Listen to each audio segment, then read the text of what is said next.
بەڕێزان ئەندامانی پەرلەمان ئەمڕۆ یەکەم بابەتی دانیشتنی پەرلەمانی کوردستان تایبەتە بە کۆبانەیە، ئەو شارەی کە لە ڕێگای بەرخودانیەوە سەر تاپاجیهانی سەرسام کردووە. کۆبانەیە چیدی وەکو جاران تەنها ناوی شارێک نییە، تەنها ناوی جێگایەک نییە لەسەر ئەم گۆی زەویە، بەڵکو ناوێکە بۆ شانازی و قارەبانی و ڕوبەڕووبوونەوەی بربەریەت و خۆشویستنی ژیان. جێگایەکە نەک تەنها کورد، هەر کەسێک لەسەر ڕووی ئەم گۆی زەویە قەدری ئازادی بزانێت، بێوێ شەرەفمەندانە بژی ئەو شارە سیمبولیەتی. کۆبانەیە لە کاتێکدا گۆڕەپانی درەندەترین شێوازی پاکتاوکردن و قڕکردنە، لە هەمان کاتدا سیمبولی مەرگێکی جوانە، مەرگێکی مرۆڤانە. گەر باشوور بە هەڵەبجە بناسرێت و ڕۆژهەڵات بە مەهاباد و باکوور بە بەندیخانەی ئامەد، ئەوە ڕۆژاوە چیدی بە کۆبانەیە ناسرێت. پۆڵەنیەکان لە ڕۆژانی کۆتایی جەنگی جیهانی دووەمدا لەوار شۆڕاپەڕین و بە تەنها دژ بە ئەڵمانەکان جەنگان بە بەرچاوی یەکێتی سۆڤێتەوە، هەتا شارەکان خاپوور بوو. ئەمڕۆ یادەوەری ئەو مێژووە بەشێکە لە ناسنامەی هەموو پۆڵەندیەک. کۆبانێش وەها دەبێت بۆ نەوەکانی داهاتوو. نزیکەی سەدەیەک لەمەوبەر ئایرلەندیەکان لە دوبلن ڕاپەڕین و لە ئەنجامدا ئینگلیزەکان کۆمەڵکوژیان کردن. گەر ئەو ڕاپەڕینە هەتا ئەمڕۆ جێگای شانازی خەڵکی ئەو وڵاتەیە، ئەوە کۆبانێش هەروە دەواازەی چوونە ژوورەوەی ئێمەیە بۆ سەدەی 21. ئەمڕۆ هەردوو پۆڵەندا و ئایرلەندا وڵاتی سربەخۆن، کوردستانیش لەسەر هەمان ڕێگایە. کۆبانێ بەهۆی قەدەری جوغرافی و تعریبی پلان بۆ داڕێژراوی بەعسەوە لە دوو دەستە خوشکەکەی دابڕاوە. ئەم تایبەتمەندیەوە های کرد کە هەر زوو ببێتە جێگای پەلاماری هێزی دژە کوردی داعش پێش هەموو جێگایەکی تری کوردستان. ئێمە لە پەرلەمان لە بەرواری 13 تەمووز لە ڕێگای بەیاننامەیەکە و کۆمەڵگای نێودەوڵەتیمان لە هەڕەشەی داعش لەسەر کۆبانێ ئاگادار کردوێتەوە. پاش ڕوودانی جێنۆسایدەکەی شەنگال کە پەرلەمان زۆر چالاکانە لە هەوڵی بە جینۆساید ناساندنیەتی لە باڵاترین ئاستی نێودەوڵەتیدا، هەمیشە کۆبانێ و شەنگالمان پێکەوە ئاماژە پێداوە. ئەمڕۆ داعش لە خانەقینەوە هەتا کۆبانەی کردوتە ئامانج.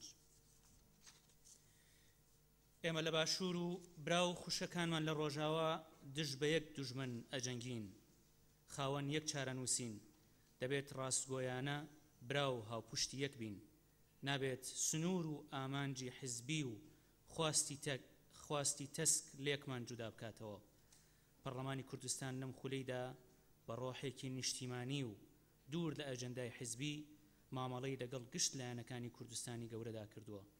بۆ یەکەم جار نوێنەری پارتە سیاسیەکانی کوردستانی باکوور لەم خولەدا بە شێوەیەکی فەرمی هاتنە باڵەخانەی پەرلەمان و پێشوازیان لێکرا، هەروەها نوێنەری پارتەکانی ڕۆژاوا.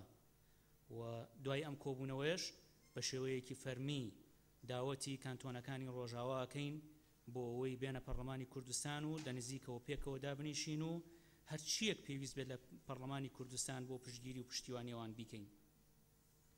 ڕۆژاوا لە سەرەتای پرۆسەی هاتنەبوونیەتی بۆ نێو سیستمی سیاسی ناوچەکە. ئەم پرۆسەیە وەک لە ئەزموونی کوردستانی باشووردا دەیبینین کاتخایەن و پڕ ئەرکە.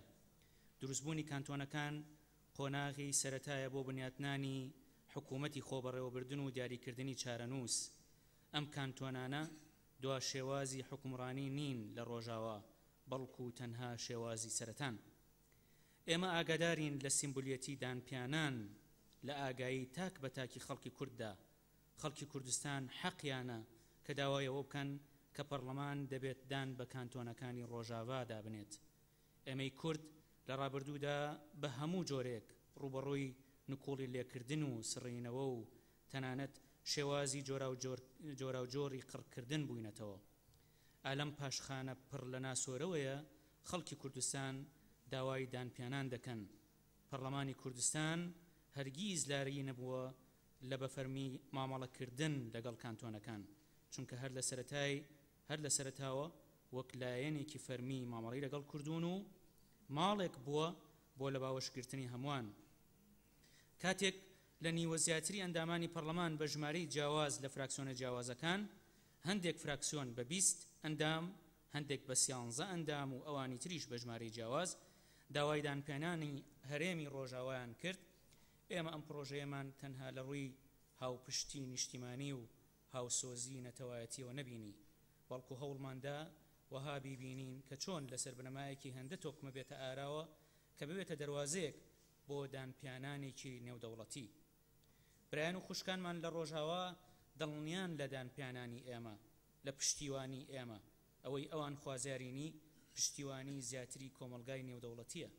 ئێمە لەو بارەیەوە درێخمان نەکردووە. بەداخەوە هاوکێشەکانی ناوچەکە ئاڵۆزن و کۆمەلگای نێودەوڵەتیش لە بەرژەوەندی تر دەگەڕێت. ئەوەی گرنگە لەم بارەیەوە بیڵێم ئەوەیە کە هەتا پەرلەمانی کوردستان شەرعیەتی زیاتر بێت، کاریگەری لەسەر ناساندنی کانتۆنەکانی ڕۆژاوا لە ناوەندە نێودەوڵەتیەکاندا زیاتر دەبێت.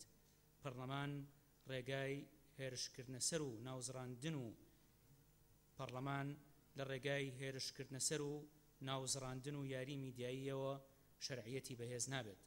ئەوەی شەرعیەتی زیاترەکات کارکردنیەتی بە یاسا و بوونیەتی وەک ماڵی تەشریعکردنی یاسا لە پێناو باشترین نوێنەرایەتی خەڵک و سەپاندنی دیموکراسی.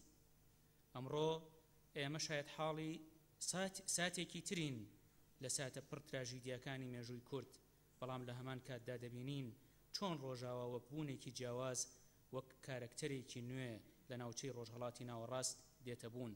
بە هیوام ئەم ئامانجە پاڵنەرمان بێت بۆ پێکەوە کارکردن سەرباری جیاوازیەکانمان. گەر خەڵک لە ڕێگای حیزبەکانەوە نوێنەرایەتی کراون، ئەوە دەبێت حیزبەکان لە ئاست نوێنەرایەتی خەڵک دابن، نوێنەرایەتی ئیتیکی تایبەتی خۆی هەیە. ئێستاش داوا لە شاندی بەڕێزی پەرلەمانی کوردستانەکەین کە سەردانی خۆرا